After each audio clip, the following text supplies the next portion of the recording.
2টা ভিক্ষা দেন স্যার। যান, মাফ করেন। ভিক্ষা না দিলে কয়টা ভাত দেন? নাই, যান, অন্য জায়গায় যান। এমন করেন কেন স্যার? আপনার জায়গায় আমি হইলে এইভাবে না করতে পারতাম না। আপনি বেশি কথা বলেন, যান অন্যদিকে দেখেন। তাইলে একটা টাকা দেন, কিছু কিন্না খামু স্যার। নাই নাই, যান অন্য জায়গায় যান।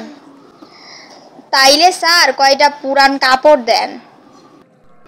কইলাম তো নাই, মাফ করেন, বিদায় হন।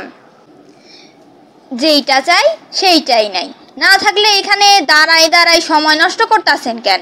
আমার নাই, আপনারও কিছু নাই, তাইলে আমার লগে চলেন, এক লগে 2 ভাইয়ে নাইমা পড়ি।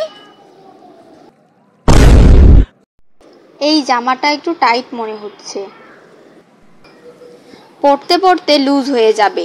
ইউজ করলে সুতা একটু একটু করে ছাড়তে থাকে। না বোন, তাহলে ওইটা নেন। এইটা তো বেশি লুজ।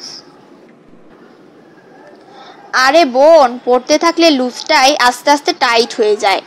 ইউজ করতে থাকলে সুতা একটু একটু করে কমতে থাকে। আপনারা শিক্ষিত লোক, যদি এইটা না বোঝেন তাহলে কাকে বুঝাবো? গত 2 দিন অফিসে আসেননি কেন?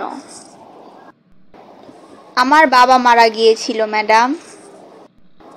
ভবিষ্যতে বাবা মারা গেলে 2 দিন আগে জানাবেন, বলে দিলাম, নয়তো ছুটি মঞ্জুর হবে না। আজ আপনি 1 ঘন্টা দেরিতে অফিসে এসেছেন। সরি ম্যাডাম, যাওয়ার সময় 1 ঘন্টা আগে গিয়ে পুষিয়ে দেব। 40 বছর আগে আমার দাদার হাত ঘড়িটা সমুদ্রে পড়ে গিয়েছিল। খুব দামি ঘড়ি, ইংল্যান্ডের রানীর গিফট। সেদিন সমুদ্রের ওই জায়গাটাতে ডুব দিয়ে দেখি ঘড়িটা যেমন ছিল তেমনই আছে। ঘড়ির কাঁটাগুলোও চলছে, একটু রঙও নষ্ট হয়নি।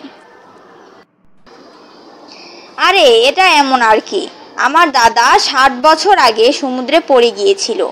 কদিন আগে আমি ডুব দিয়ে দেখি দাদা সেখানে আরেকটা সংসার পেতেছেন। শুধু তাই না, তিনি সেখানে একটি হোটেলও দিয়েছেন। জাহাজ ডুবি হওয়া যাত্রী নাবিকরা দাদার ওই হোটেলে খাওয়া দাওয়া করে।